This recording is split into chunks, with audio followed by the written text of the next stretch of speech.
Another early stream for a late night guy like me, and another chat stream in general at a time when I have all kinds of stuff to do right now, and actually am doing some stuff. Although thanks to the noise blockers, you don't know that it's a thing. I am doing the laundry right now and wearing a different shirt, hence the super shiny buttons. Something besides my usual pseudo pajamas, really comfortable stream shirt. This is actually one of my work shirts, so it's not as comfortable, and I'm like, oh, okay, I guess we'll just bite the bullet on this one. What is up, everybody? This is Jay, aka MultimediaJay, trying to figure out what I want to do for the rest of this evening. I almost said the rest of my life, like this is some, like, you know, high school guidance counselor type thing. This button is going to be bothering me the whole time because it's a different shirt. Like, oh man, this is it's blue at least, which is my color. You know, I could bring back the Hawaiian shirts if I really wanted to, but those might have even more shiny buttons.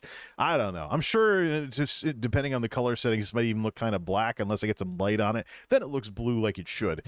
I don't want to recreate the problems my dad used to have with trying to dress up for something, and he puts on slacks that he thinks are black, and he walks out into the sunlight, and oops, those were blue.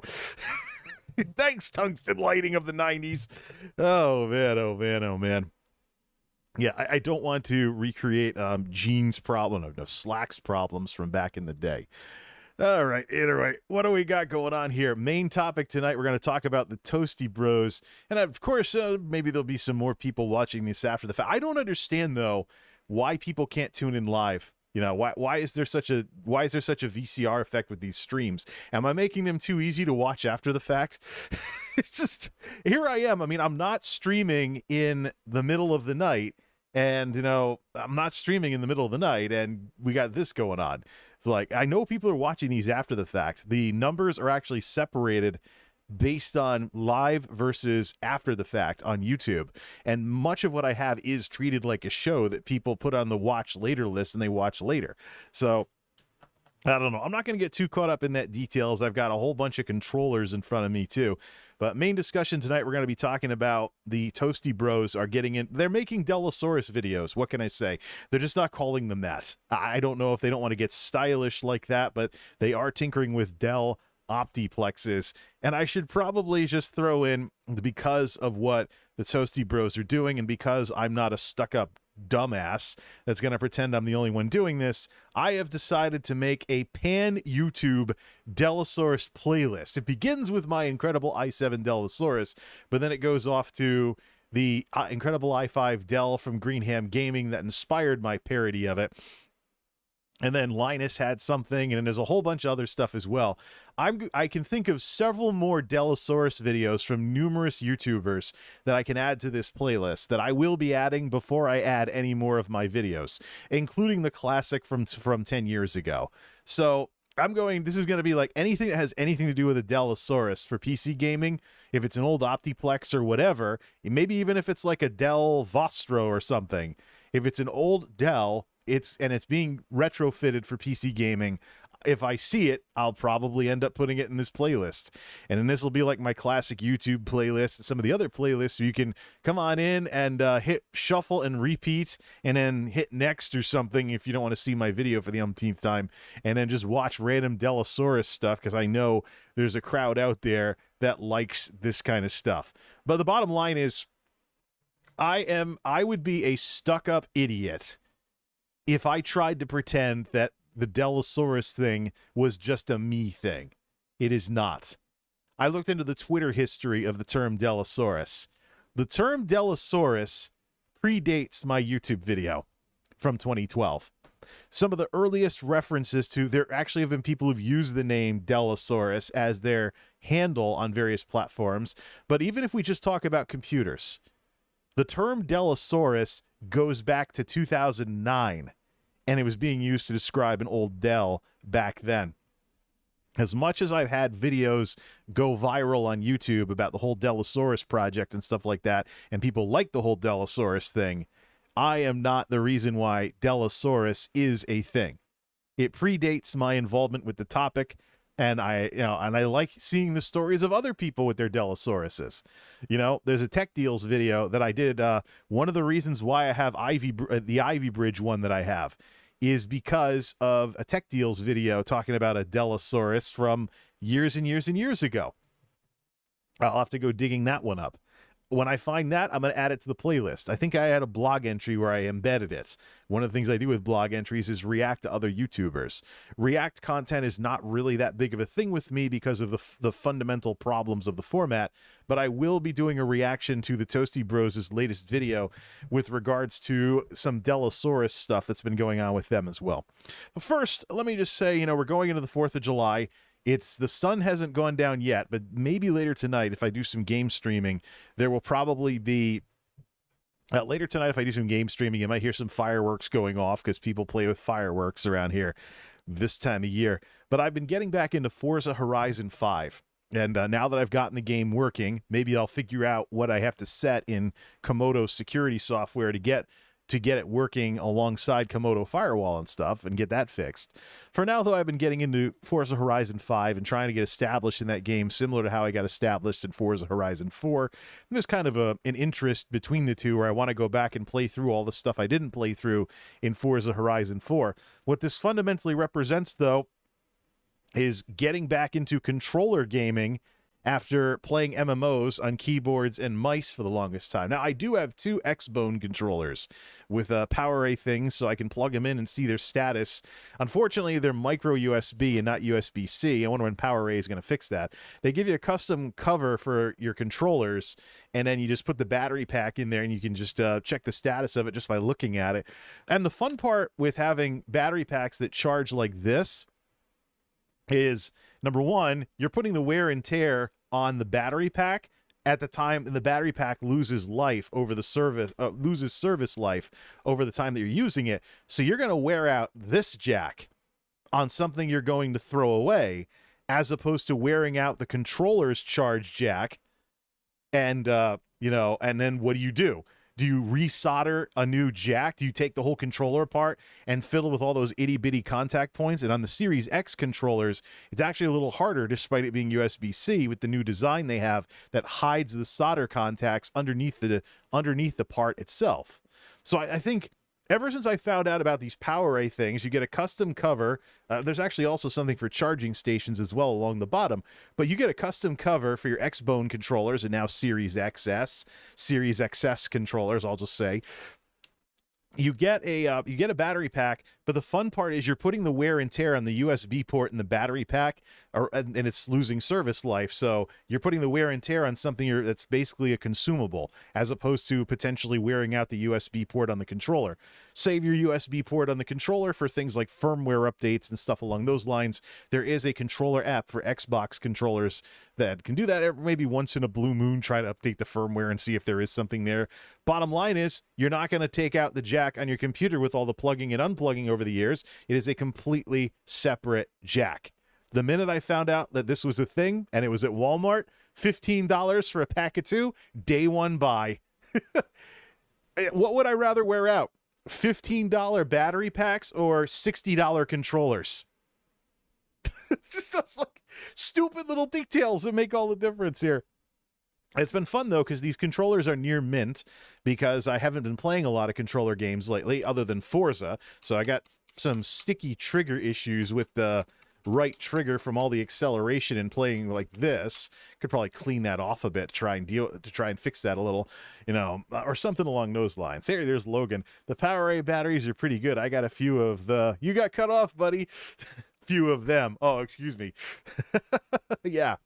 But the fun part is, look, I'm with what Sony's been doing with the DMCA nonsense from Sony Music Entertainment to various YouTubers and whatnot over the last couple of weeks. I can't for the life... And then there's the anti-consumer moves, some of the things you get a little stuffy with compared to Microsoft with Xbox. I think I'm on Team Xbox, because Xbox has been way more consumer friendly, not just because of the Game Pass, but also because they are doubling down on bringing Xbox and PC closer together, and maybe even Xbox and other ecosystems as well, like PC and cloud and mobile as well. Xbox controllers aren't just Xbox controllers anymore. I mean, it's cool that console controllers work with PCs. If you've ever had to mess with PC controllers back when it was like the Logitech F430 or whatever the heck it was, or something like, I have some old PC controllers.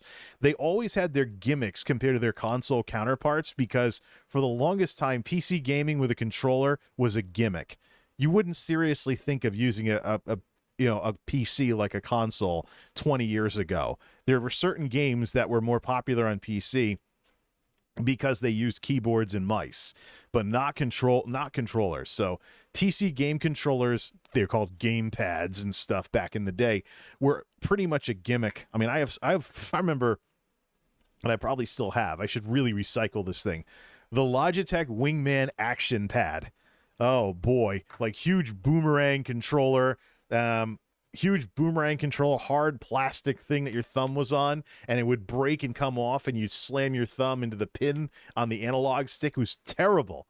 It's like you could tell that PC gaming with controllers was an afterthought, and that, the PlayStation 2 is where all the action was. Unless you're one of those people that bought the original Xbox and stuff like that, and you had some of those fancy new features like a hard drive in the console and Xbox Live. I mean, you could have bought the original Xbox and seen the future of gaming for yourself, but for the most part, the strongest brand into the 2000s was PlayStation, and the PlayStation 2 ruled the roost, even though its hardware was inferior to the Xbox. Even the GameCube had slightly better hardware, but Nintendo gimped themselves once again on storage media by not adopting a full-size DVD disc for anti-piracy reasons.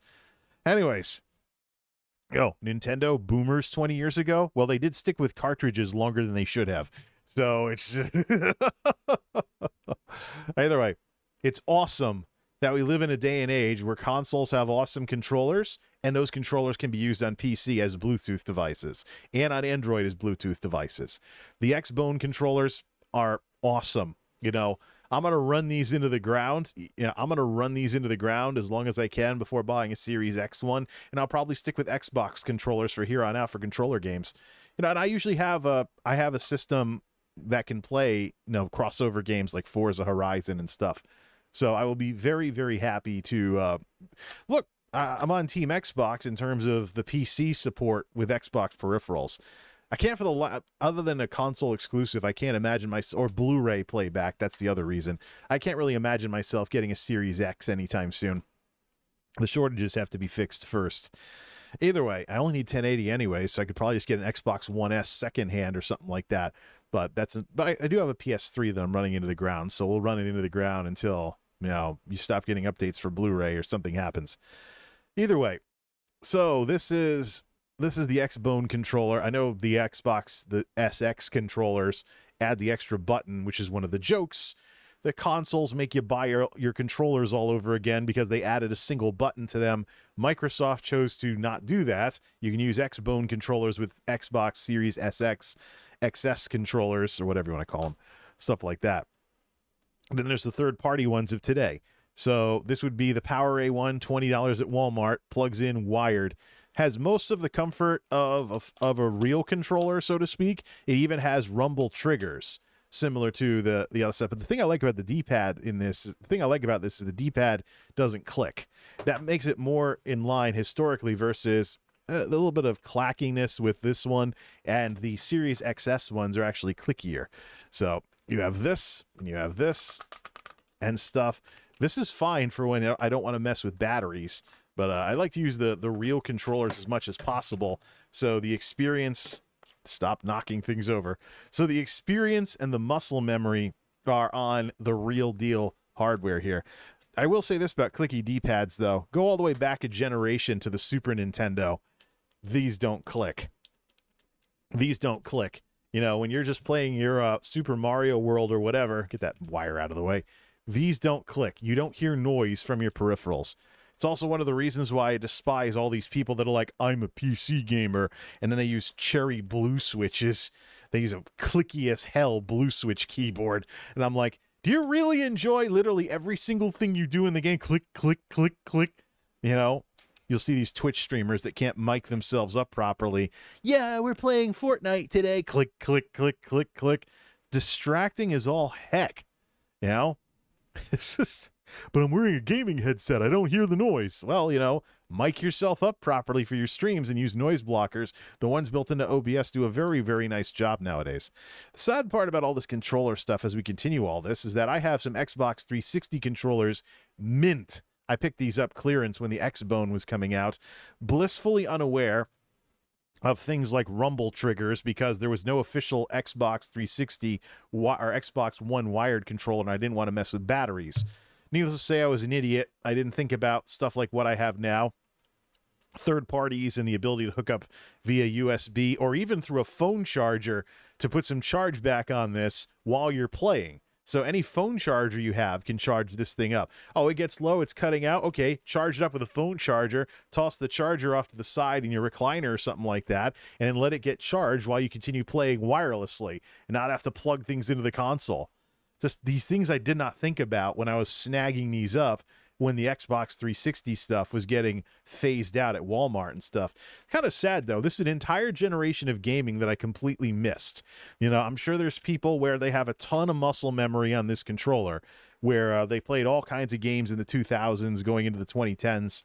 You know, then they have the light that lights up depending on what player you are when you plug it in. So D-pad was atrocious, but at least it doesn't click.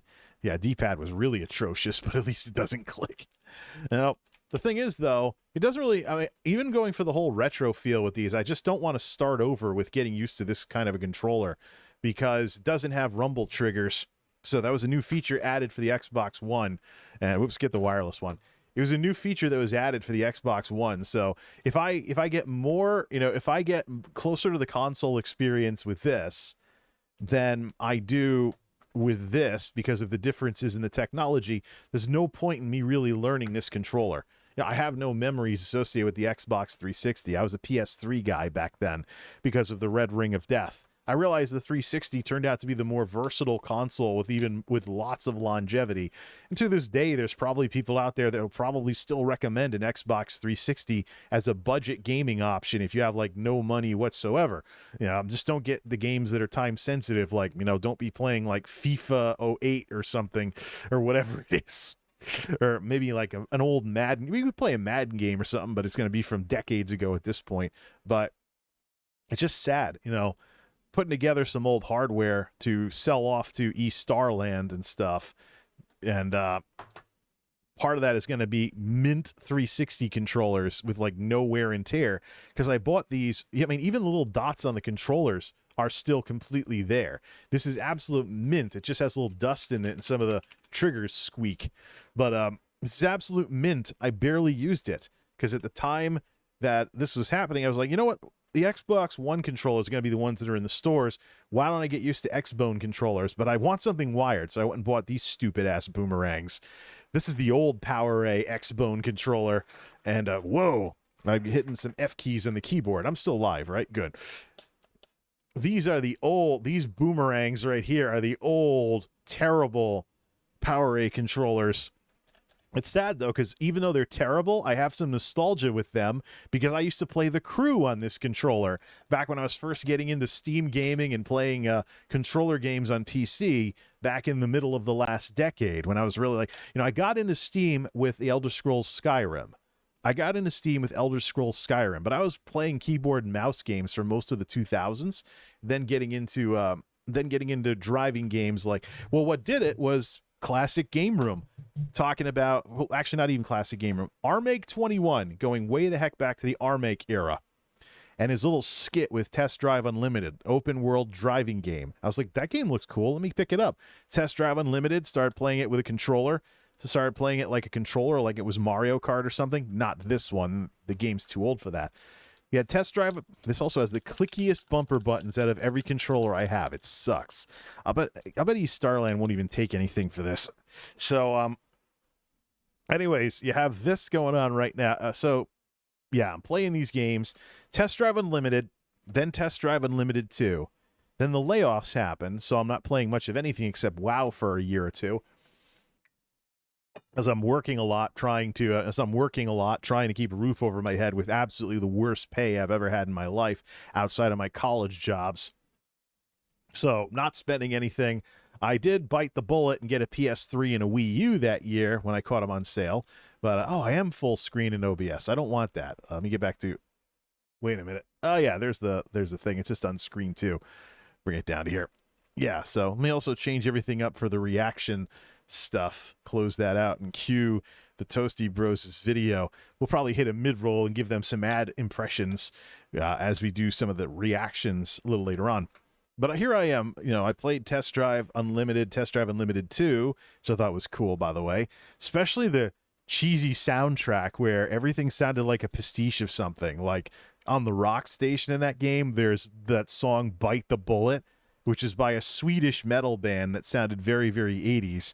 One of the jokes on the Bite the Bullet music video, if it hasn't been restricted due to community guidelines, because it's very, very 80s, including some of the 80s rock stuff, cheesiness of the time, and stuff along those lines. One of the interesting things about that song is that people were like, I see the 80s have finally arrived in Sweden, and it was like 2011 when this was going on. So eventually, once things started looking up for me and I started getting back into PC gaming, I was looking for a spiritual successor to Test Drive Unlimited 2 because the game was so old, and Atari, the owners of the Atari assets that ran the servers, had been bought and sold by so many companies that went bankrupt that the servers were completely unreliable. Then I eventually wound up with this playing The Crew. And so when you see like me testing with The Crew and stuff and being inspired by all kinds of PC non-Linus videos back in the 2010s, like Greenham Gaming and stuff like that, that's really the era of this boomerang. And it really makes me wonder if I even want to get rid of it. But then again, it would only be stupid ass nostalgia for me to even use this. I mean, this isn't that different from this. And this is official hardware. I'm already used to it. I can get used to playing The Crew with this thing and leave this McDonald's toy behind. Well, I just can't believe, the leaps and bounds that the Phil Spencer era of Xbox has brought to PC gaming, as PC and Xbox, it could have been the case that PC and Xbox cannibalized each other because Microsoft owns both of them. Instead, Microsoft decided to support both of them and bring them closer together with, you buy on one, you get on the other, Xbox Game Pass for PC. It's really cool what the Xbox folks have done since their blunders years ago. Red Ring of Death with the Xbox 360. The Xbox One was supposed to be a DRM crippled piece of crap and looked like a Betamax player when it first came out. And I would say they've definitely cleaned things up a bit since then.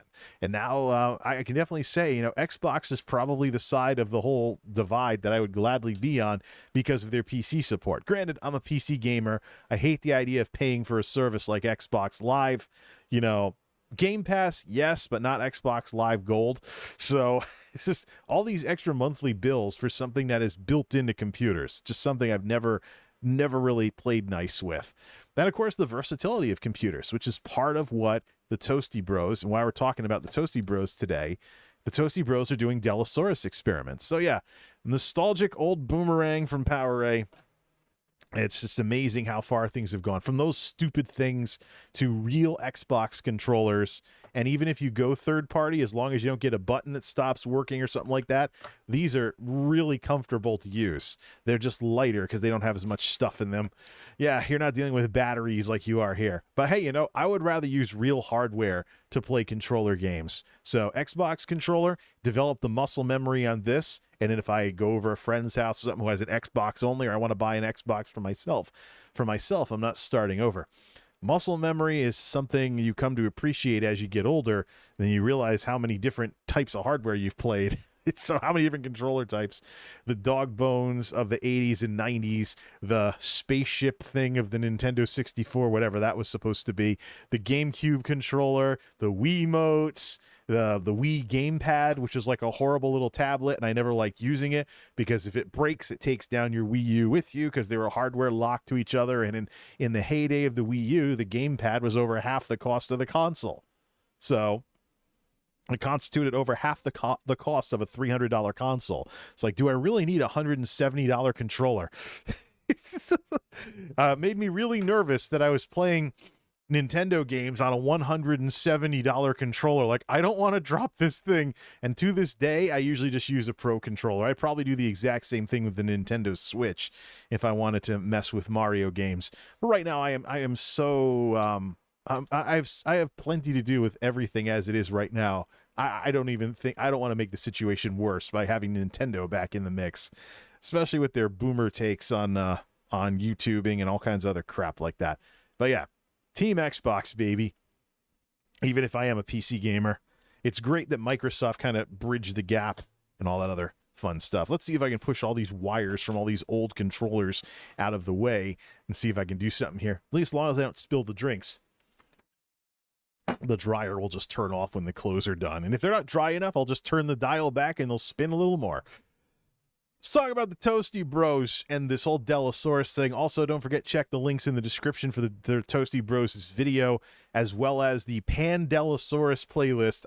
I just want to play games now that I've been holding all these controllers. It's like, yeah. First thing I have to do is get the darn clutter off my desk. I could probably plug this one back in to top it back off, but it might be a little excessive with this, especially when I can just plug in a phone charger to charge the battery if it goes dead. In this wonderful day and age where everything has 5-volt battery packs and stuff. Thank you, smartphones. You may be after my generation in terms of I didn't grow up with you, but the standardization of wireless and mobile technology has been incredible, even for mundane things like game controllers. All right, let's talk about the Toasty Bros. Toasty Bros are awesome, two awesome guys. They do tech videos and Linus style videos, yes, but they're friendly and mellow.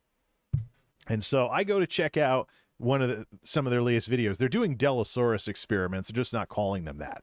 So with all the inflation, everything going on, they're like, yeah, okay, what can you build for $150? Oh, look, it's an Optiplex with a graphics card. Try $250. Oh, look, it's an Optiplex with a graphics card. I'm seeing a pattern here. Yeah, the Toasty Bros have wandered into Dellasaurus territory, and I applaud that. Other than the Windows 11 thing coming up, the Dell Optiplexes are pretty decent for getting into PC games. You definitely want to stay with 1080p with them, though, and as some folks in the comments started arguing with me about, you got to take the motherboard bus limitations into effect, like the PCIe gen on the graphics card. I'm like, yeah, I know. Little historical context before we get into this little argument-mageddon nonsense in the comments here. I was in this argument 20 years ago, going to school with nerds like myself, computer information systems folks, and I basically got made fun of because when I went to build the Silver Bullet, I looked for an Epix 8K 3A+, and the reason why is I was reading some reviews and benchmarks. The Epix 8K 3A+ didn't have very much for features, but it focused on gaming and stuff. Not in the way that today's motherboards focus on gaming, but the bus and everything and the way it was all set up was giving a little bit better frame rates than similar motherboards at the time. And I got made fun of like nobody's business for suggesting that your motherboard can affect your game performance. Fast forward 20 years, and I'm in a similar argument, but not for the same reasons. Oh, man. So, in these folks' comment sections, I'm just going to scroll down here. In these folks' comment sections, I got people calling me a normie who doesn't know anything about computers. And I just got to say, to everybody out there who has an issue with someone else on YouTube, don't get into stupid ass arguments. You know why? Because everybody you're arguing with on YouTube is one single click away from knowing whether you know what you're talking about. One single click. If I have someone giving me a hard time in a YouTube comment section, I'm going to click their name and check out their channel and see if they have any credibility whatsoever. Doing that is how I found out that the two people bad-mouthing me and calling me a normie who doesn't know computers, strange, isn't it, are both YouTubers who've been making videos for 7 to 10 years and can't even get 100 subscribers.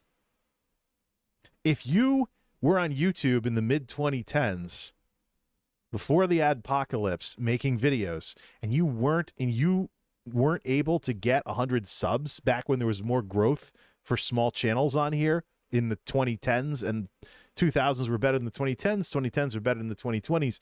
If you were not able to get 100 subs back before the adpocalypse, threw a wrench in everything, and now we have algorithms, demonetization, the whole 9 yards, stuff like that nowadays, you need to focus more on getting your own house in order and not tearing others down. But this is basically a YouTube answer to the angry small streamers Twitch problems that I run into on Twitter, with all these people with little tiny Twitch channels that aren't making any progress, and they just sit there complaining and getting mad on Twitter, and it never crosses their mind that their behavior has something to do with why they're in the position that they're in. Such irony.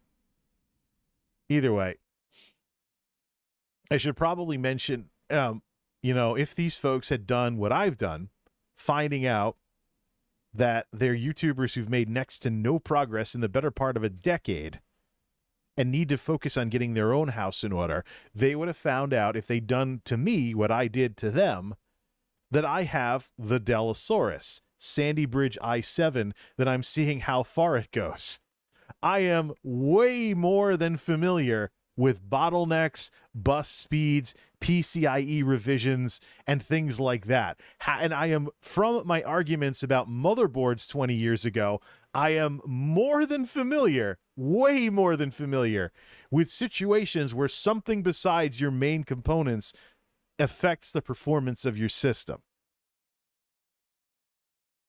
So I just remember the know-it-all that was giving me a hard time 20 years ago. Like, there's no such thing as a gaming motherboard. Motherboards are about processor support and features. Motherboards don't affect your performance. No such thing as gaming motherboards. Motherboards can't affect your performance.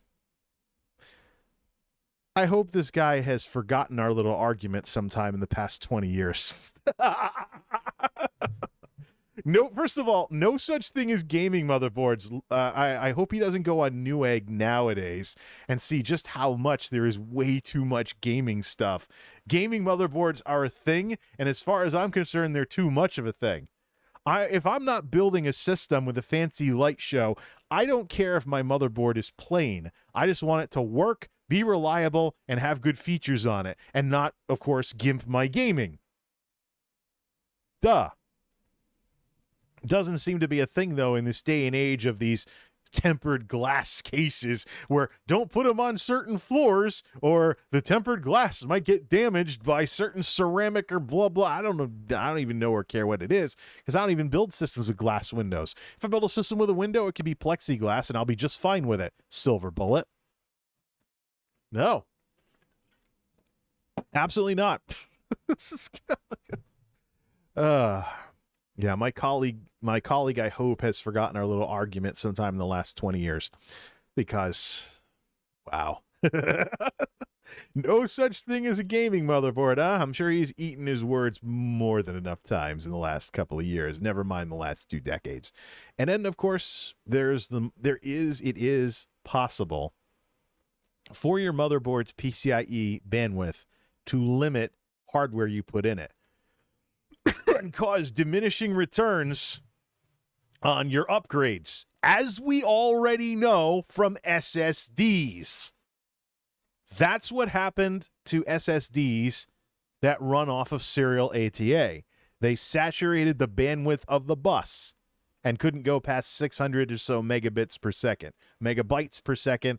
Bottom line is they saturated the data bandwidth of the actual bus on the motherboard and through the cabling.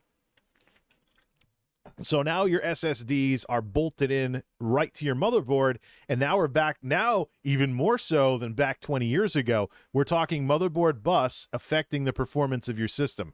And I'm not just talking about data transfer, I'm talking about your CPU as well. As I've been finding out since going to an M2 on Monolith, when the CPU isn't throttled by slow hardware that limits it, it'll get hit for more, and it'll be little spikes in the utilization that actually might be quick enough and hard enough for your typical like MSI Afterburner overlay to not pick up. And that's something, as we react to their video, that's something that I think you folks should really keep in mind here. The shiny button. I hate this thing. So, something to keep in mind, especially with these know-it-alls that gave me a hard time on this earlier. And they need to take a good hard look in the mirror and get their own house in order. You know, their YouTube channels could go further than they actually are. Instead, I look at a few videos and it's like microphone noise with clicking mice and they can't even mic themselves up properly. Spare me. Anyways, something to keep in mind, especially with this culture of benchmarks that exists with PC gaming nowadays. Probably a detail that everybody forgets is that these benchmarking tools have what's called a polling rate. They take data a certain amount of every certain amount of milliseconds, and it's an instantaneous reading. It's more than possible for something quick to slam the processor and then be done, like a big data read with a fast SSD, in between that polling rate. And you will basically start getting stuttering without seeing the CPU usage go up. So, if you have stuff that isn't elevating the CPU usage at the time the data reading is taken per the polling rate, you're not going to see that this thing is slamming your CPU. And that's why I'm concerned about things like CPU and GPU overhead when it comes to streaming and in lost frames and other stuff with encoding nowadays. Like when I'm streaming ESO at close to max. I start running out of CPU overhead, and that's when I start getting drop frames and some other stuff, or GPU overhead, because it's hardware accelerated. Bottom line is, it's not just about whether you're slammed at 100% anymore, it's about how much overhead you have left and how comfortably your system can do what it is that you need it to do. It's not about pushing it to the limit all the time. It's about having enough overhead so that everything runs smoothly and it can handle any spikes that might escape the polling rate of what you're measuring your CPU, GPU utilization with. And this is a tug of war, really. It's a thing that nobody thinks about, but it's been there all along. We just don't look at the settings to modify this. The way that these tools work, even the Windows Task Manager with its polling rate, the way it works is, if your polling rate is lower, it's less overhead to keep an eye on things. But if you increase the polling rate to catch like a quick hit to the SSD, slamming the processor because it's a huge data transfer, and the SSD does gigs per second, and the processor now has more work to do with these big instant transfers than they did when everything was throttled on the older technology. You could increase the polling rate, but the more you increase the polling rate, or excuse me, decrease the interval, I should say, the more you increase the polling on the thing, the more CPU overhead's going to be involved in monitoring everything. So at some point, you hit diminishing returns.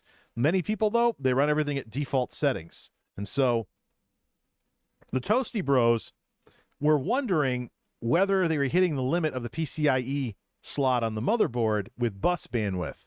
Most of what they show, however, is more in line with CPU limiting.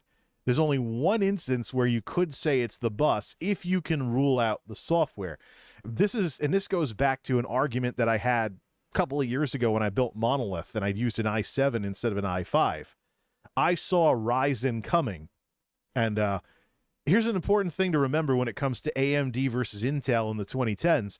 Ryzen is not where better cores versus more cores was an issue. The AMD FX era in the early 2010s with the 8350 Sabertooths and the rest of them, those old FX era construction chip, as I called them, bulldozer, pile driver, etc., was where we started seeing AMD trying to still sell processors by bragging about the number of cores they had. So they even got sued over the 8350 and world's first 8-core processor because of some architecture issues within the 8350 that kept it from being so to speak. So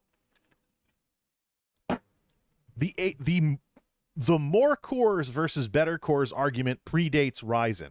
Ryzen is just when AMD got it together and could actually become competitive again. They didn't right off the bat. the Ryzen 1700 and stuff like that, and the early Ryzens in the first and even a bit in the second generations couldn't hold a candle to Intel just yet. It was literally better cores versus more cores.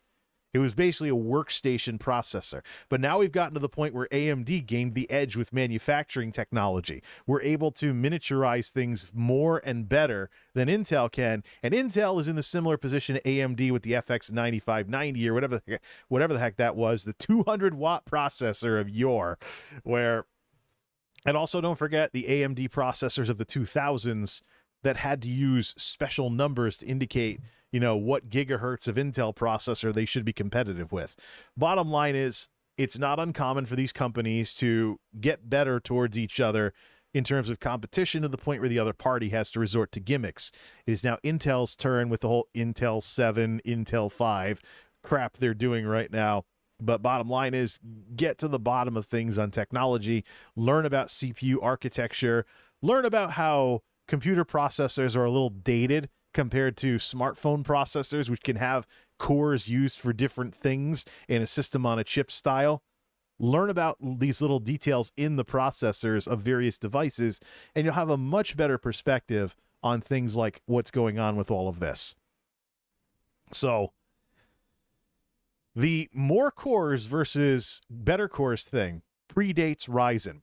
It was the situation in the 2010s when you would get more cores on an AMD FX, but they wouldn't be as good. Then there was power efficiency, which was a whole nother side to all of that. I mean, Intel, I really wish that I had not built Tuxedo in 2010 when I did, because I think I would have been better off with a Sandy Bridge than the 1090T. I really think that would have been much better. Just one of the biggest ways that I've been stung over the years with technology is I've learned more and more about how things are developing with Intel versus AMD. But nowadays we've hit an era where it seems like people have been brainwashed by Ryzen and AMD's aggressive marketing.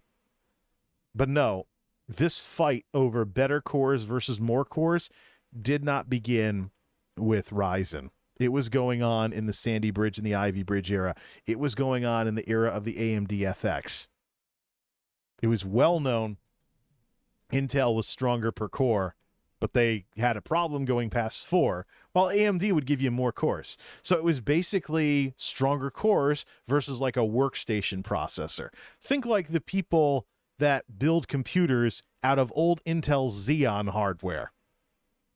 That's kind of what, let's see if this Xeon can be a cheap gaming processor. There's plenty of videos on YouTube about that. So, anyways, let's take a look at what happened with the Toasty Bros and where this whole argument stemmed from. But the bottom line is, I'm very familiar with bus speeds and bottlenecks. But using a Core i5 from the Ivy Bridge era or the Haswell era, it's going to create problems nowadays. This is where we can give the Ryzen some credit, because the AMD Ryzen forced software developers to start thinking multi-core. Previously, it was about single-core, dual-core, quad-core. Many of your corporate systems running Intel weren't going past 4 cores. Maybe hyper-threading, 4 cores, 8 threads. But as 1, 2, and 4 was fine for years. I expect today's games, especially esports games, to be programmed to scale. And so the often neglected octa-core result you see on user benchmark probably means more nowadays than it has ever done before, simply because of the success of Ryzen forcing Intel out of their quad-core fishbowl. So now Intel has to do more cores in their chips because of the competition. That is why today's Core i3s are the equivalent of i7s from years gone by. Intel has been forced to come to grips with what has happened. The importance of, the megahertz myth is long dead at this point. The processor's architecture matters at least as much as what the gigahertz is nowadays. Let's set up React mode and let's take a look at what happened here. So, the Toasty Bros have been, keep in mind that when I do React stuff, when I do reactions, it is an inferior viewing experience to viewing the actual video. So please, by all means, go to the Toasty Bros' channel and check this out if you want to see the whole thing. We're only going to look at the benchmarks. They did a whole segment talking about the hardware and everything, but I just want to see, based on the numbers, what was going on here. And let's take a look at the Toasty Bros' latest Dellasaurus experiments. They have an RX 6400 as well as an i5 3470. They're trying to play Fortnite, obviously, as you can tell by the font. They were looking at the motherboard as the source of the bottleneck, but I don't think there's enough data to really rule that out. I think the CPU is getting bottlenecked a little too much, and they should try maxing the CPU first if they're stuck with the motherboard before moving on. Keep in mind, these are Dell Optiplex small form factor office PCs. The Dellasauruses that I fiddle with are towers, and the towers were sold specifically with graphics and other professionals in mind who might have benefited from a stronger graphics card and a better PCIe graphics slot. Let's take a look at their footage here. Let's take you down this rabbit hole that was this benchmarking run, because we had to make a change, but I'll explain later. First, look at how hideous that is. Check out the slideshow, but you know what? I really think what I should do with this, I should crop it even further. Get the video out, just get rid of the video controls. Get rid of the video controls on Toasty Bros here. Let's actually crop this. Let's actually do a special cropping of this, showing the guy on the screen, some of the gameplay, and make those MSI Afterburner benchmarks as big as possible, because this is why I say what I say about all of this. So now let me just double check the sound on that channel. The sound is working, right? Up with the Yep, the sound is working. But look at how already the processor is at 100% and the GPU is snoring and stuff like that. Look already at how the process. So here's the thing. If it was the bus that was throttling everything, if it was the PCIe slot, why is the processor already slammed? That's the issue here. Why is this processor already slammed? They're playing Fortnite, for Pete's sake. This processor is already slammed. Remember, there's a little bit of CPU overhead to run MSI Afterburner, and then there's a little bit of CPU overhead for the polling rates. If there's little micro spikes in CPU utilization, it can escape this percentage here and cause stuttering, particularly when they've upgraded this thing to an SSD. So let's continue here. Original configuration, which was the i5 3470 inside hideous. the 7010 Optiplex with the RX. Yeah, see that? All right, yeah, see, the processor is already slammed, and the RX 6400 is snoring, sometimes dropping down to 0% utilization, which you know isn't the case. It's probably just too low to detect. But we are seeing, definitely, you know, we're seeing this. It's just 6400. We dove into Fortnite on DX12 low settings, and we had a stutter. So DX, it is an RX 6400, so it probably handles DX12. This is low mode Fortnite. Well, at least in this case, the graphics card is actually able to do something.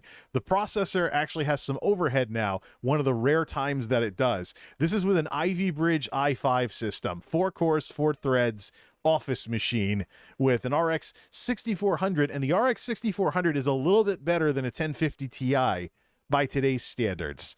So I might want to check out some of these low-end Radeons. Before we get back to that, though, let me just say, one of the things that I talk about a lot is that I want to see a world where you can have a computer with like a minimal hardware investment and get 1080-60 gaming and reserve all the fancy gaming hardware for everything above 1080p.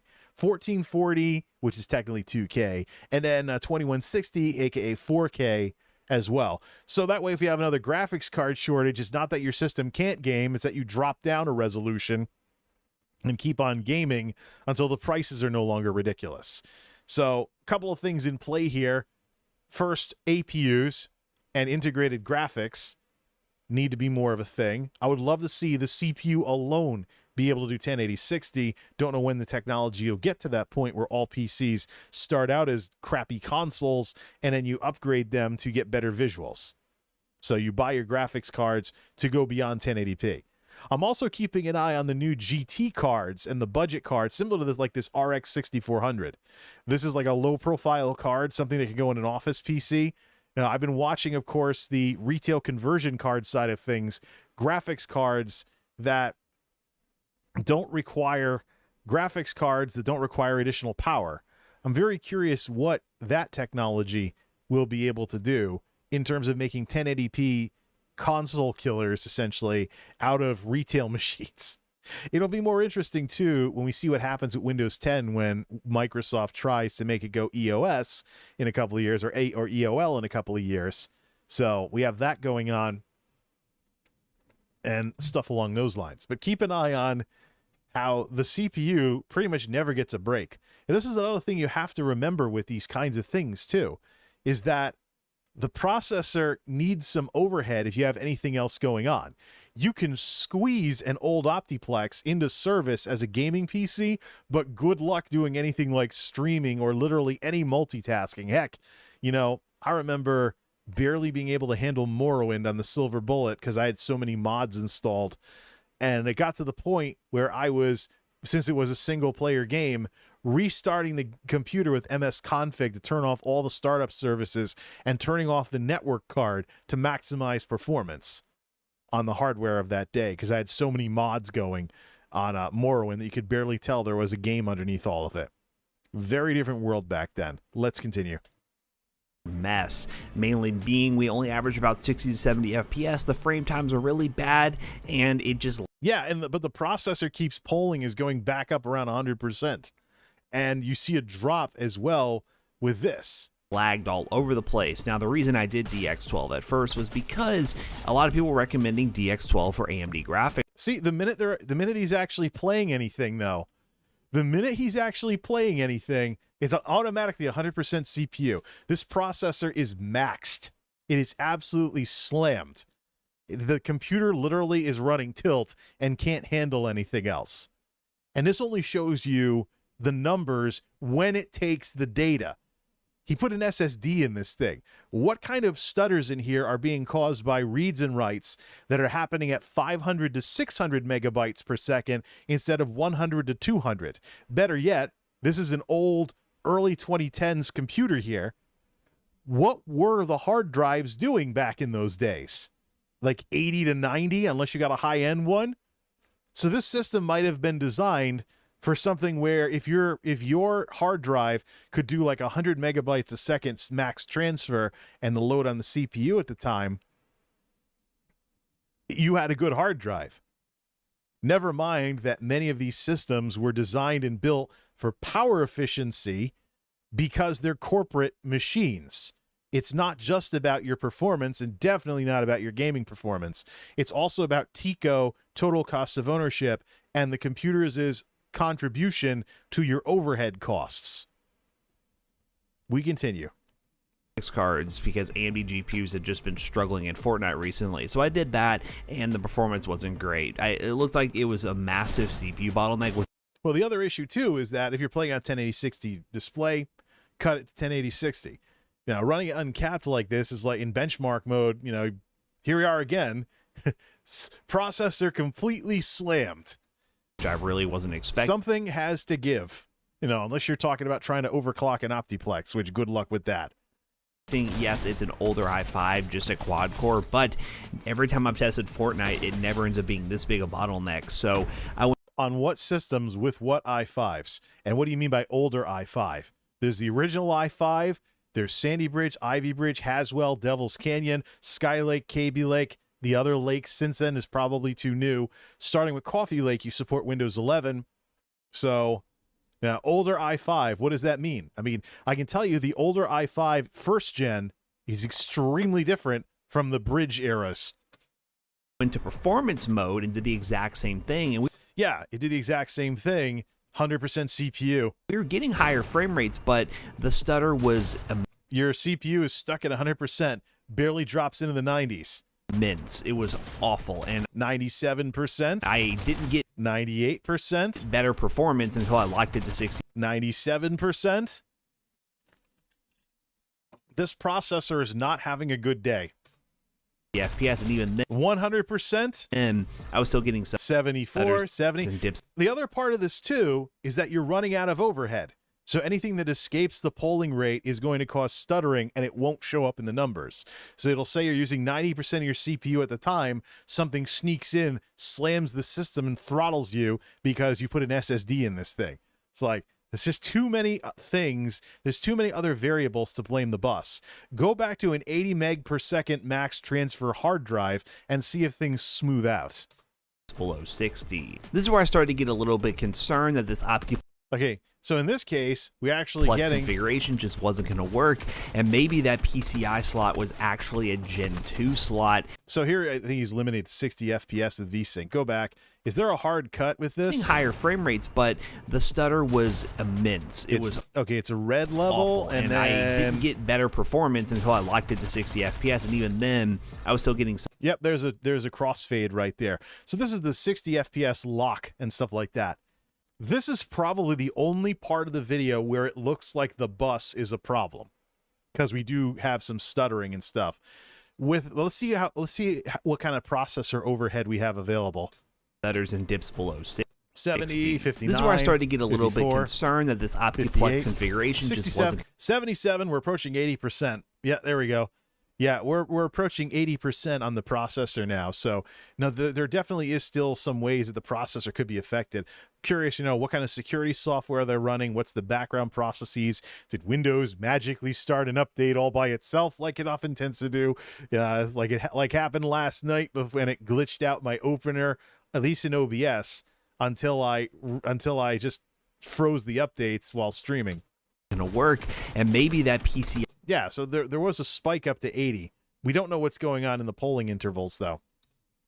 Slot was actually a Gen 2 slot. This isn't that bad, though. A little stuttering here and there, but it's still holding a solid 60. And a Gen 2 slot. A couple drops down to 52. With the RX 6400 being a by 4 card. It is a Gen 4 by 4 card. When it's running at any other PCI like Generation 3 or 2, it's going to be running at by 4 speed. So it's going to be significantly slower. At minimum, we need a Gen 3. Gen 3 is not amazing, but we have noticed from our testing that the RX 6400 isn't that high end of a card to begin with. So going with a Gen 3 by 4 isn't that bad. But when it's running Gen 2, it's going to have a lot of problems. So maybe we were wrong with our. Okay, so here's where we turned off 60 FPS, and we can start seeing the CPU getting pummeled again. Keep in mind, these are esports games and shooters.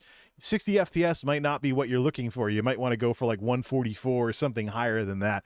There's definitely higher frame rate monitors out there, but really what this is just saying is that, if you're gonna go the Dellasaurus route, get some hyper-threading involved at the very least to see if you have a chance, because you might be limited by the motherboard, but at least you can get your CPU overhead down a little more, and have some overhead available to have something running as well, and things along those lines. Research in the 7010 is actually there we go, 98% again. by 2. But this is an Ivy Bridge i5 and yeah. But we continued the testing, 1080p low for Apex Legends, and here's Apex Legends, but he's already slamming the processor again. Watch it go to 100%. Did a stuttering 92, mess once again. 95. See, the big thing too that gives this away, look at that GPU utilization that's going down to like 2%. Something else is keeping the processor from sending data properly when that's happening. And if we know you put an SSD in this thing, that could be it. You're talking data reads that are faster and they're happening more often. So you're talking sources of stutters that weren't factored into the design of the original computer running a much slower early 2010s hard drive that could escape detection by the polling rate of your hardware monitor here. But this 99% tells me that we're close to getting slammed anyways. Just the exact same thing where we launched. Yeah, see, now it's at 100%. There's still some frames being pushed out and stuff, but you actually see some GPU utilization now. It's just too much of a tug of war here. To the game, and it was just ridiculously laggy.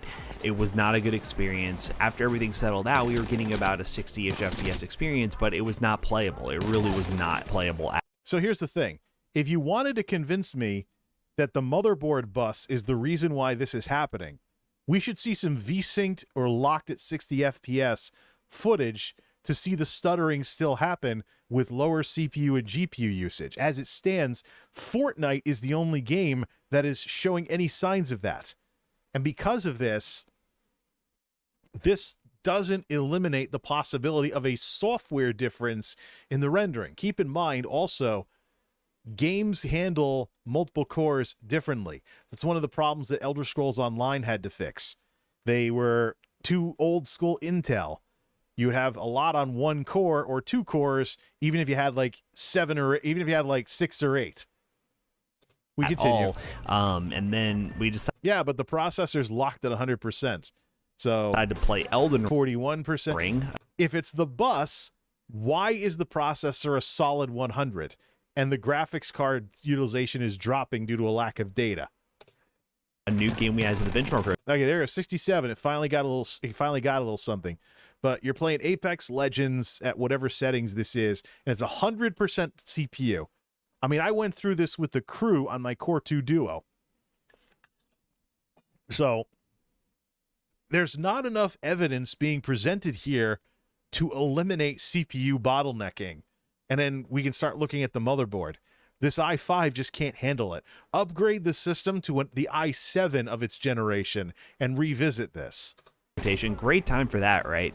Tending to be low settings. You can Core i5. Here's Elden Ring. You're going to see more use of the GPU because there's more graphics data to munch on. Keep in mind, though, your central processing unit is still central. It has to hand off the data for the GPU to process, which is why bottlenecking is a thing. Let me actually, what is the loose price of an i7 3770? Core i7 3770, what is the loose price of that? If I already had this computer and it was, what? $100? Hello, scalping and inflation. What? Are you kidding me? I can just buy another refurb for that price. Newegg.com. Get off of Google. Newegg, Newegg, Newegg. This is in Firefox, so I'm not signed in, and Google's not going to be like, hey, why don't you sign in? When I'm just ducking in really quickly here. Core i7 3770. CPU price, please. Let's see. Lowest price it is still selling for $100. Probably because they know it's got some hyper-threading involved. Today's applications are $365 for the Dell Optiplex 7010 that has the i7 in it. All right, yeah. Well, okay. Core i7 3770 Tower Optiplex. $100 for just the processor. For a Dellasaurus, $250 for a 3770. Oh, there we go. Dell Optiplex 9010, Core i7 Ivy Bridge, 16 gigs of DDR3, terabyte hard drive, which you could put an SSD in for your system. Use the terabyte for, games. It's still running Windows 7 though, so you know if the OS is obsolete. You'd probably want to get a Windows 10 variant of this. And then you have room for a full-size graphics card. You don't have to search for some low-profile thing. Interesting. All right, let's go back to Elden Ring here. Still, though, here's the processor hanging around 100.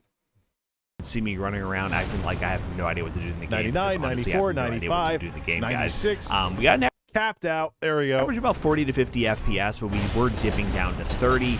Yeah, well, you're actually making the graphics card do some work now on this newer game. And 96%. You still don't have any CPU overhead whatsoever. If it's a bus problem, I should see CPU being lower because the bus can't transmit the data fast enough.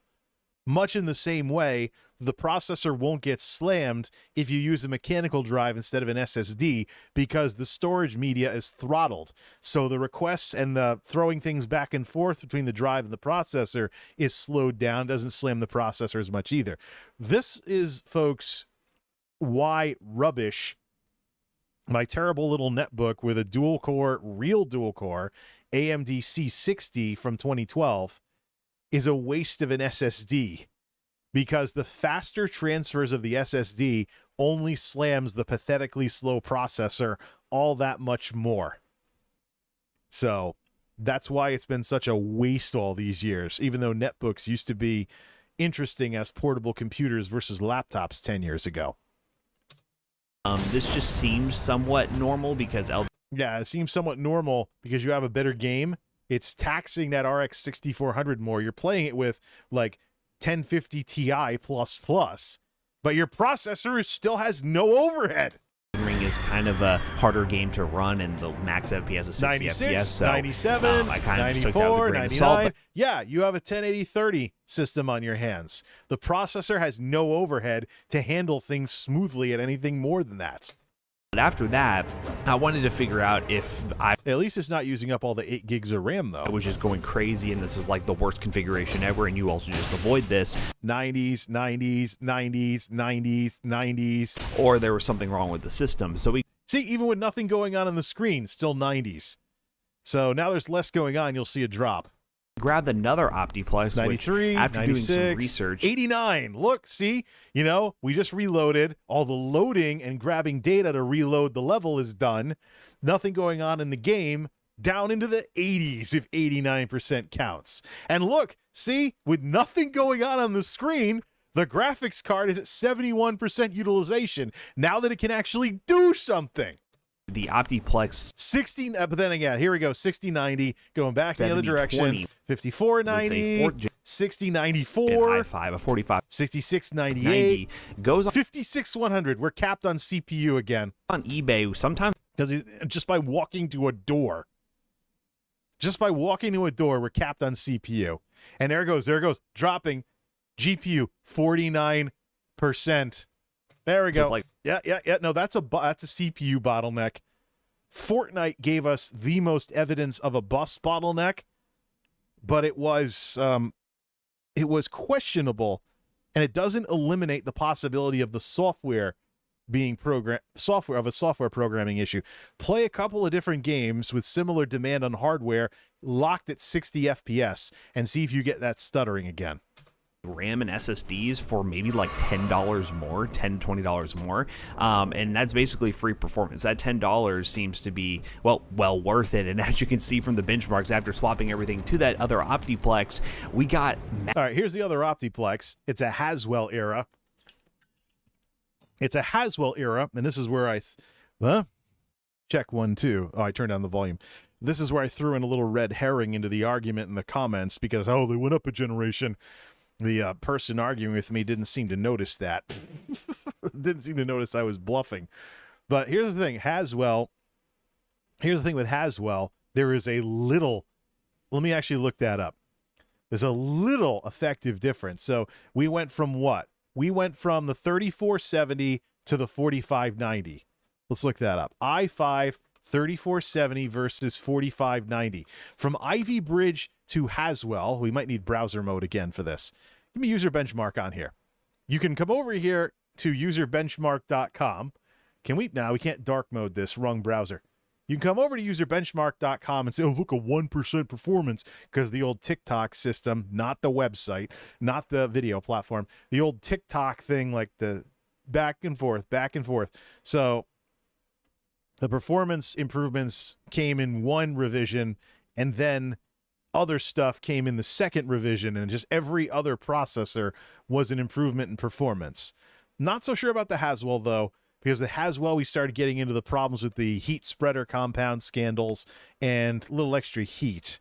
So, but I imagine if you're not overclocking, you could probably still get away with a Haswell system. But so these are very similar numbers because this there wasn't as much of a jump in performance with this sort of stuff. But look at the core speed differences. So, hey, what's this? Oh, that's right. The better one, I wish I could reverse these. The better one is going to be on here. So 349, 366, 343, 361. So the quad core and 8 core speeds are the biggest differences here. So that will represent a little bit. Then you get overclocking involved and it gets even more interesting. These are not K processors though, so we're not looking at that. So this will represent a slight improvement. In other words, you'll go from completely slamming the processor to almost completely slamming the processor. Let's go back to react mode and see what happens here. It was crazy how big of a difference there was, and I don't know if there was just something. No. Go back to the beginning. Go back to the beginning. So remember, we kept seeing the processor hitting 100%. To that other Optiplex, we got massive 81%, 82%, 81%. You actually have CPU overhead now. When are you hitting 100% and staying locked at 100% all the time in your MSI Afterburner? Look, the graphics card is actually able to do its job. On performance, Look at that. We were getting 78%. When did we see 70s with the Ivy Bridge? Do you really think it's the bus doing all of this? If it was the bus, there shouldn't have been a ton of CPU utilization on the prior system. But we know that there's enough, especially with the way games are programmed nowadays, we know there's enough of a difference, even from Ivy Bridge to Haswell, that we go from 100% to like 80% processor utilization and actually have some overhead now that we didn't before. So let's 100 see. plus FPS, very low frame. 94, 80, yeah, but the frame rates are bouncing all over the place. So here's where he finally starts hitting like 96%. No dips. 91%. So he's not sitting at 100% all the time. Let's back that up. Fortnite on performance. So Also, see, you're jumping off. Is there some loading that goes on in Fortnite when you jump off the battle bus that would have slammed the processor as everybody was parachuting into the map? That's part of the issue here. So let's look at these numbers. CPU especially. Give me my pointer. 78. we were getting 100 plus. 85. So the slamming that was stuttering things earlier is taking things from the 70s to the 80s, not capping these like 100% solid. FPS, very low. 96%. This is the highest that it goes. Low frame times. And your frame rates. No dips. Yeah, and the frame rates drop a little once you start slamming the processor and you're running out of overhead. Back that up. Not that far back. We're getting 100 plus. 85%, 64 frames per second. Yes. 96%, 94 frames per second, but it won't sustain Very it. low frame. 80, time. 60, No 59, dips. 52, 50, was- 52. But at least you have some overhead. It's not sitting at 100% processor all the time. So 92, much smoother. 91, It was crazy. 97. Okay, here's where, but it won't stay here, right? It got down to 44 frames per second with a 17.1 frame time. Easy how big of a difference there 98. was. And I But you see, you slam the processor and your frame rate drops. You can't do 60 now. So you're getting to the limits on the Haswell. Plus, what about architecture differences? Let me double check the tick-tock cycle from the old Intel days. Intel tick-tock. There should be a Wikipedia on it or something. The tick-tock model. Here we go. From Wikipedia, because I'm a moron doing my Wikipedia research. The most basic research that you can do. TikTok, not the website, platform, video thingy, was a production model adopted in 2007 by chip manufacturer Intel. Under this model, every microarchitecture change, TOC, was followed by a die shrink of the process technology, TIC. So the architecture changed, and then there was a die shrink. It was replaced by the process architecture optimization model, which was announced in 2016 and is like a TikTok cycle followed by an optimization phase. As a general engineering model, TikTok is a model that refreshes one side of a binary system each release cycle. So the TIC 65 nanometer Penryn, this is Core 2 Duo that it's starting with here. Let's start with Sandy Bridge. Sandy Bridge was a TOC. The microarchitecture got better. Ivy Bridge, where is it? Ivy Bridge was a TIC. The die shrunk. Ivy Bridge and Sandy Bridge represent a die shrink. Going from Ivy Bridge to Haswell is a TOC. Go back up to the top. Microarchitecture change. The architecture of the processor going from Ivy Bridge to Haswell is in play. There it is. So You could be talking the memory controller. You could be talking other stuff inside the processor that is better at handling the workload, not just the PCIe on the motherboard. Haswell, for what it was a change in the internals of how the processor ran. Then Skylake changed everything. So everything ended with a talk, and then it was a refresh for things like Devil's Canyon and stuff like that. But the tick was Sandy Bridge. Where's Ivy Bridge? Okay. The talk was original code names for the step. Yeah, there we go. The tick was, no, talk was Sandy Bridge, second generation. Talk was Sandy Bridge. Tick was Ivy Bridge. The next talk is Haswell. There's a refresh for Haswell Refresh in Devil's Canyon, but we're talking a different microarchitecture versus Ivy Bridge. That could be part of the explanation for this, not just the PCIe in the bus. There's enough of a difference going from third to fourth gen that could also affect through the internal controllers, how memory is handled, the chipset and everything. That could also affect how this handles the workload, even as the processor overhead approaches 100%. You'd really have to put the same processor into multiple motherboards to confirm this if you knew the PCIes were different. I don't know if there was just something physically wrong with the Optiplex we had, the 7010. You all could let me know down below. So here, yeah, see, he gets to like 98, then drops to 88 in terms of the processor. But what we do not see playing Fortnite here is solid 100s. What happened in the other games? But I do think it 87, is the Gen 86, 2 slot. 81, there actually is 83. one. I mean, thought it was There, see, finally, we're at 100% processor. 112 frames per second. Gen 3, but it's 123, Gen 2. 113, but it drops right back down to 88% processor utilization. So when you slam the processor, it's instantaneous. It isn't all the time. We continue. And we were kind of wrong about that. Another game we tried to test with the first Optiplex, but just literally would not launch, is Call of Duty Warzone. Normally, you don't hear the word. All right, what game is this? This isn't Apex Legends, so we're not even repeating the experiment with the same games. Where's Apex Legends? I want to see it not be CPU bottlenecked on a 4590 and a 6400. Where's Apex? Call of Duty Warzone. So now we're changing the games that we're using, so it isn't totally an apples to apples comparison here. It just, oh, well, this game worked. It didn't work on the other one. Zone and Optiplex. Let's listen to their rationale for this. Literally would not launch is Call of Duty Warzone. Call of Duty Warzone, again, Ivy Bridge to Haswell was a talk. It was a microarchitecture change. There might be some like instruction set or something that was introduced in the Haswell era that is the reason why you can't get Warzone running on an Ivy Bridge.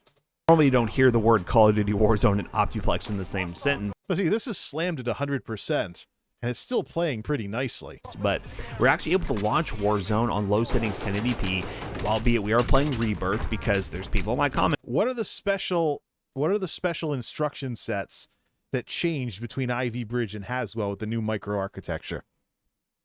Maybe the era of the Haswell Dellasaurus has arrived, and I should get a Haswell Dellasaurus to add to the collection to compare all of them. I'm fine with the Sandy Bridge and Ivy Bridge though, as it is. Who have said we mainly play Rebirth, we don't play the main game, and it's easier to run. So we decided to run Rebirth, and we got 70 to 80 FPS. So I'd imagine in the main. But here's the other thing too: this game could have required a certain instruction set that exists on Haswell, and it will handle a slammed processor without stuttering as much. There's also the programming of the game that's in play here, and since we're not comparing, since we're like, oh, the game runs. That's an improvement, right? But I can't really vouch for this game. You know, if it did run on Ivy Bridge, we probably would have seen more stuttering. Game, you get about 60 with a few dips here and there. It would not be the most playable experience, but if you drop down to like 1600 by 900 in the main game, you'd probably get a. Oh yeah, so pretend your computer's an Xbox One. Congratulations, you've created a console killer. 60 FPS experience, but it can run. That is basically what people do with these small form factor Optiplexes. I just don't like the proprietary crap and the fact you're dealing with an SFF. and you're stuck with no added power. I'm just curious, what if you just mounted an SFF Optiplex into a standardized case and could use a better power supply with a few Molex type adapters and stuff? Could that be the next hack job gaming PC that people are having a ball with? Warzone, a $250 PC. Well, imagine this. You have a decent gaming PC, you have no money, and your PC gets completely zapped in a lightning strike. The case might still be usable.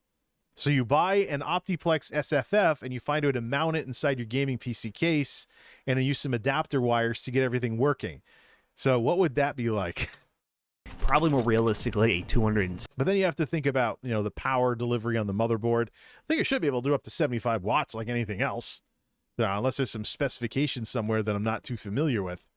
$60 PC at this point. The bottom line is this Warzone thing is not, it just isn't, it's not a comparison that we can really make because it wouldn't run on the Ivy Bridge. Could run Warzone, which is pretty impressive. Now we went back into Elden Ring. Okay, Elden Ring. So this would CPU bottleneck all over the place, and it would be like 40 frames per second. Let's watch the CPU utilization. We didn't notice much of a difference. We got like 90, 30 to 40 98, FPS. 94, I think this 93, game really needs more threads, just 91. a quad core and an older quad core, that is. I think this game needs more threads. It's a quad core, older quad core. You mean like the i7? The Haswell i7 4770? You think? I'm just getting a good laugh out of this because I remember, yeah, Jay, you're an idiot. You don't need anything more than a Core i5 to game. Why did you put a Core i7 in Monolith? I was poking the hornet's nest in the mid-2010s when I did that radio-style podcast about emphasizing the CPU when building a gaming PC. Well, I saw what was coming with the launch of AMD Ryzen. That's why. Today's environment, these stupid-ass Dellasauruses with i5s in them, what is the price difference between them? So we know that it's about $100 for me to... Okay, let me go to Newegg. Just look at their refurb circuit, since Newegg is basically nerd Amazon these days. The Bonanza sale! Shut up, Newegg. Let me use my search box here. Core i7 2600 loose. I'm not. There it is. $80 if I build a Sandy Bridge system nowadays. Loose processor, lowest price in 30 days, $80. So add $80 to. Let me see here. Core i5, Dell Optiplex Tower. So add $80 to the cost to upgrade the CPU. I know some refurbers are doing that. That's the Haswell one. I'm looking for the Sandy Bridge one. Core i5. So I'm probably looking for the Core i5 2400, the one that Greenham Gaming used, and add $80 to the price. If I buy a Dellasaurus, $100 Dellasaurus, Dell Optiplex 790 MT, Core i5 2400. It only has 4 gigs. I'm buying RAM. Never mind. Take me back. I want 16 gigs. Some stupid ass is selling an RGB Optiplex. Pass. Let me see. Yeah, we took out the CD-ROM drive and put in some lights. Pay us $100 more. Screwball. Let's see here. 16 gig DDR3, please. 16 gig DDR3 Dell Optiplex 990 with the i5 2400. $189. Does have Windows 10 Professional installed, so that's including the OS. $189. Give me the calc. So about $190 before tax, plus another $80 gets you $270. So if you don't mind upgrading the processor right out the bat, you get to about the $300 mark, which is roughly what I expected to pay for a Dellasaurus back before all the inflation. The hidden value of Dellasauruses, baby. Back to React mode. i5-4590 can't keep up in Elden Ring. So again, What if I want to buy a Haswell? Getting distracted. Oh, look at all this corporate stuff. Look at all this corporate crap, because I talk about business stuff and algorithms are picking this up based on my IP address. You piece of creepy old algorithm stuff. Core i7 Optiplex Tower Haswell. That should be enough. Ooh, I'm getting... Oops, these are too new. Yeah. Those are Skylakes. All right, let's do Core i7 Optiplex Tower, and we'll just sift it to the 4th gen Intel i7s. Shipped by Newegg, blah, blah, blah, blah. Core i7 4th gen. Should I get a Haswell Dellasaurus? Ooh, this is where the price starts getting towards that $5,000 mark. That's because they're coming with a crap ton of RAM. If you can come up with a graphics card from somewhere, $448, i7 4770, 32 gigs DDR3, 512 gig SSD, plus 2 terabyte HD DVD. No, excuse me, 2 terabyte hard drive with a DVD burner, Windows 10 Professional, $450. If you want Haswell Dellasaurus, holy crap. Let me just specify what I specifically want then. I want 16 gigs of RAM, and I'll go shopping for my own drives. Thank you very much. 16 gigs of RAM with Windows 10 license. Doesn't need to have an SSD or a SSUD. 512 gig, is that an SSD or a hard drive? SSD. There we go. Tech Refurbs. Dell Optiplex 9020 Haswell era. Core i7 4770. 16 gigs DDR3, 512 gig SSD, Windows 10 Pro, $348 for a Haswell Dellasaurus. I am so tempted, but I have enough Dellasauruses as it is, and I actually don't have enough graphics cards to really, and I'd have to upgrade the power supply, and I'll pass on it. I'll stick with the ones I have, thank you very much. The Dellasauruses that I'm doing the experiments with are fine.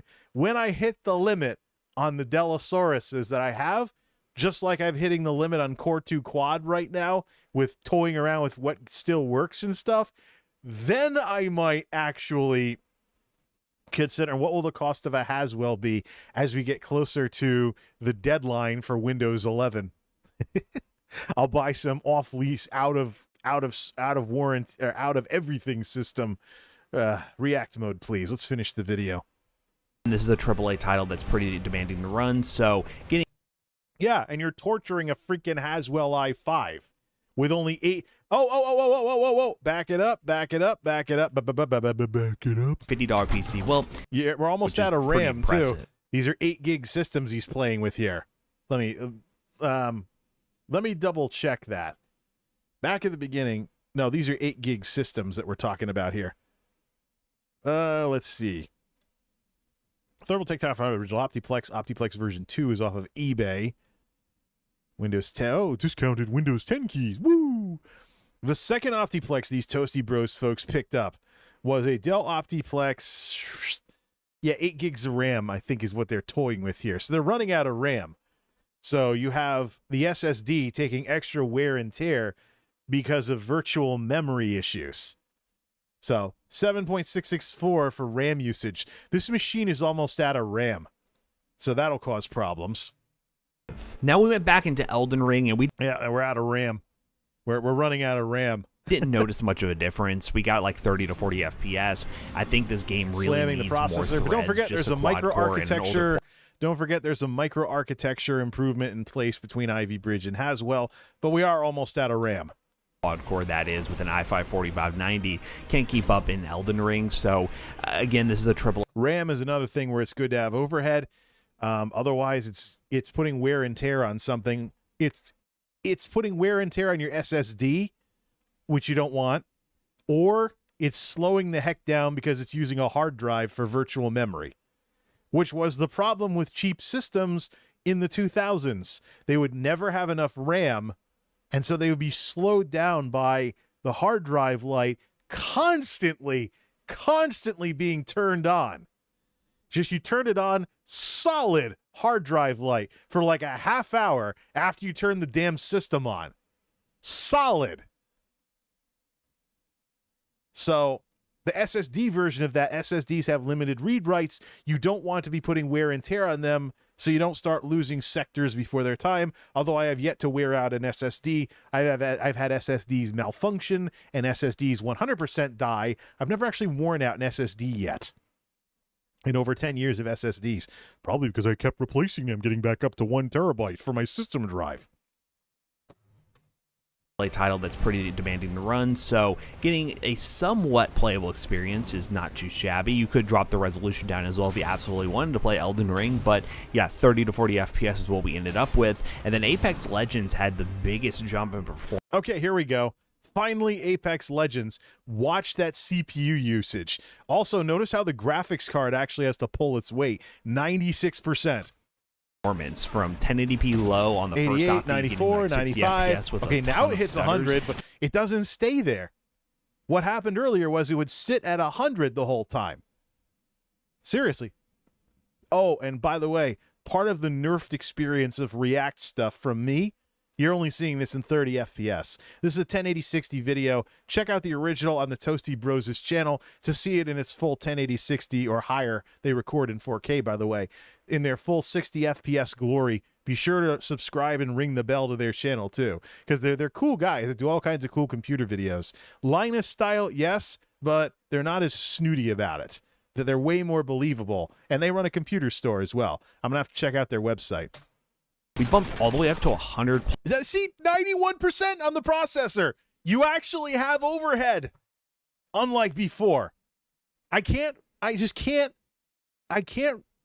start blaming the bus yet. I just can't.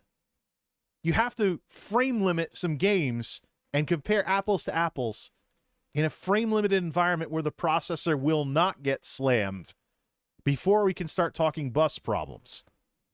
Plus FPS in an arenas mode. So, of course, if you play your shooters at 144, 288, forget it on this Haswell i5. But if you're just doing 1080-60 to get your foot in the door, right? And I slam in the processor around 100 frames per second. Lock that at 60, and you'll have some actual CPU overhead, and things will be smoother. Yeah, I would highly 84. suggest picking 82. up one with an 88. It's not staying at 100 all the time. Good on ya, Haswell. i5 4590. Everything we did in the video in terms of showing you how to change the thermal paste, install the SSD, install the graphics. They put an SSD in it, which also affects the CPU utilization through faster data reads and writes, which put extra stress on the processor because there's more requests to move data versus spreading them out on slower drives, causing spikes in utilization that escapes the polling rate of the thing that's monitoring your CPU usage if it's at the right times. Card is going to be pretty much identical. Only thing is the cooler might be different on the Optiplex. It's not using that like blow 82, 89 style cooler design on 87 the CPU. 98%, but it's not sitting at a solid 100. But 97, it overall 92 is a pretty simple 93. You have overhead on your CPU. Congratulations, Toasty Bros. process. So if you can 86, pick up a 4 Gen 1, 98, which is what I'm going to link down below, will be 94, will help 95, us out. You will have much 94, better performance, something like an RX 93, 6400 compared to the 7. There's no shooting going on either, so we'll see what that does to the processor if he actually. And look at the RAM too. Look at the RAM too. He's not slammed on RAM like he was with Elden Ring. I wonder if there's virtual memory and that is something I completely didn't think about either. This is an Office system. He's using a serial ATA SSD, not an M2. He's capped on bandwidth versus today's SSDs, which would pound the processor harder if they had a huge data request all at once. So, when he's low on RAM, the virtual memory device, the SSD, is slower than it would be on today's systems. So the processor's catching a break from the virtual memory issue when he's running low on RAM in Elden Ring. Hum de la hum. We continue. 10 with a second or third gen i5 CPU, and if you get an look at how the GPU actually has to do some work now, though. 97%. That's what happens when your system overall has less bottlenecks. I don't know if the PCIe really can explain everything here, because we had a microarchitecture and chipset change from Ivy Bridge to Haswell. i7 CPU like the 4770 or something like that we were able to do with another Optiplex or the 4790. Here's the thing, too. Some of the people arguing with me about this, some of the people that were arguing with me about this didn't catch that these are i5s.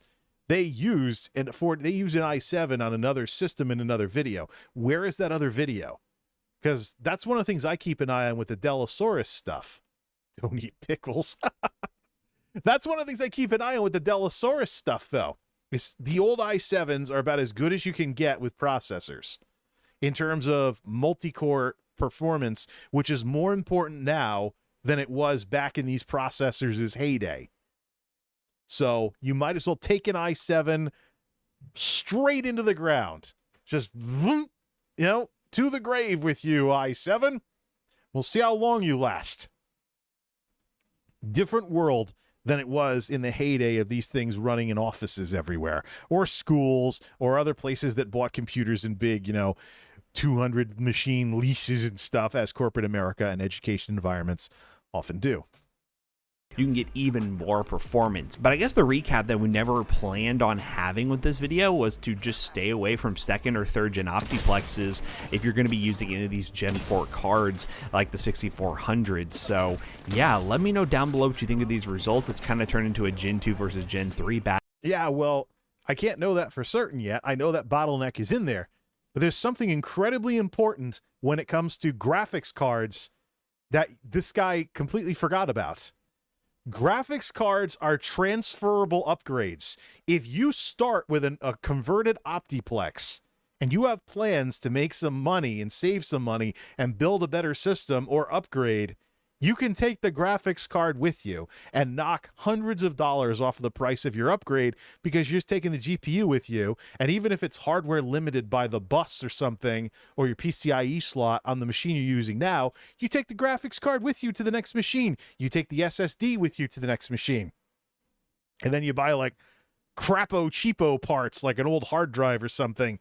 Buy like an Amazon renewed hard drive. Yes, those are a thing. If you have some other use for the older system. Or better yet, just see what you can do with the CPU and X264. I'm curious, is there a streamer out there? Excuse me. Indigestion, baby. Is there a streamer out there that has a stack of two Optiplexes, one better than the other? The better one plays the game with a graphics card conversion, and the crappy one processes X264 it encodes to stream. Is that a thing somewhere? And I think getting a Gen 3 system is very, very important. Now that we finished the benchmarking section of today's video, I want to bring Jackson back in here to wrap this video up real quick. Bing! And we give them Meet the Modern WordPress Alternative. And I'm going to give them their ad impression here. Hey, the mid-roll placer did a good job placing the mid-rolls this time. They put it right at the end of the stuff here. And let's see here. Okay, here we go. We didn't freeze frame them too badly, but here's the fellas behind the channel. Yeah, mellow folks. They have some really good tech videos, and these are the Optiplexes in play here. These office Optiplexes that I remember from my data science days. And I always wondered what kind of games they could play, especially if you could squeeze a graphics card into them. Limited power supplies. These things were made to keep your overhead down as a corporation and whatnot. And now, actually, Greenham Gaming took the Core 2 Duo version of these. Greenham Gaming took the Core 2 Duo version of these and made one that has the graphical power of an Xbox 360. So, interesting. Definitely go check out their channel. youtube.com/ is it youtube.com/Toasty Bros? It should be. There should be some kind of custom URL available. Yes, it is. youtube.com/Toasty Bros. Toss them a sub and ring the bell. Ring the bell. Looks like they're and stuff along those lines. They have other links on their thing as well. Let's see here. The Toasty Bros is comprised of Matt and Jackson, two tech heads with a passion for creating content. They've been creating content for years on YouTube, and the Toasty Bros has become their most successful channel. Please consider subscribing to see more content like this. And again, check the link in the description to actually see the real video. There were many, many things nerfed about it if you watched my reaction to it, which is how I like to do react content in the first place. Make sure you still have a reason to watch the original video. It's the most fair way of doing this kind of stuff. What do we have for lifetime? Oh, we almost hit 2 hours just from this. There's some stuff that I absolutely have to do tonight. Tomorrow's the 3rd of July. That's right. Some stuff I absolutely have to do tonight before the stores close, and then the 4th of July. So I think the laundry probably finished too, and it's just sitting there. See if it needs a little bit more spinning around in the dryer. Get all the rest of the chores done. You know, convert this over for its after the fact life on YouTube. So I want to do some Forza stuff. Of course, we did start talking about controllers and crap like that. I want to do more Forza stuff. And Forza is the kind of game that is really fun to just mess around in. So similar to like the Ninja Turtles collab, I think Logan and I could make our own fun, you know, with a Forza type thing. But that could be, you know, something we figure out later. 4th of July is still completely open here, and as it stands, I'm working on not having any chores to do on the 4th of July. So just take the trash out, because trash is delayed due to the Monday holiday. So it's going to be, probably we'll just do some gaming. I'm in the middle of a lot of tech projects right now, but I can tell you, like I said at the beginning of the stream, getting back into controller games like Forza Horizon 5 and checking out Xbox Game Pass has done wonders for getting me out of my little fishbowl of MMOs, always using keyboards and mice.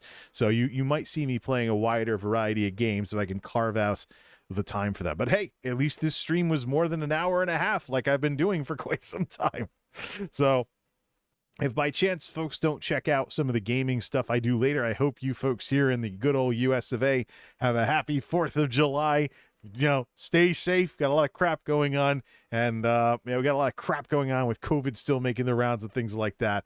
But definitely happy 4th of July in case you folks don't sit on the internet. But if you do, you know, I'll be messing around in Forza probably on the 4th of July, and we'll just have some fun with that. Because quite frankly, these chat streams is fun to cover, you know, what I think of stuff, and it's kind of a replacement for vlogging meets radio style. But sometimes I just want to play some games, and I want to get that Dellasaurus out of there. The big thing I need for we're talking Dellasaurus stuff, obviously. The big thing I need for my Dellasaurus setup here is a wiring harness to hook up a second computer. I want to be able to bring over any of the Dellasauruses, hook them up, and treat them like game consoles with my Elgato box and stream them. Wouldn't it be fun? I talk about take the Sandy Bridge and the Ivy Bridge Dellasaurus, see how far they can go with the graphics cards they have. My 1060 and a 1050 Ti. Might check out some of the newer stuff that is supposed to replace the 1050 Ti if it ever becomes interesting or we crowdfund it or something. But as it stands, I actually want to get a $3,000 card before the $4,000 cards come out, in case I'm right again and there's another shortage of graphics cards. So I'm not getting knocked back to a GTX 1060 if my 2060 fries. You know, computers are fun. Computer hardware is fun. There's more to technology than computers, but it doesn't change the fact that there's a reason why gaming PCs, a discussion of gaming PCs and streaming with gaming PCs is as popular as it is. It's freaking fun, man, especially when you know what you're doing. Especially when console and PC have been like a worlds colliding event to where controller games on PC are just as fun as they are on something like an Xbox. Either way. Till next time, this is MultimediaJay signing off. Thanks for stopping by.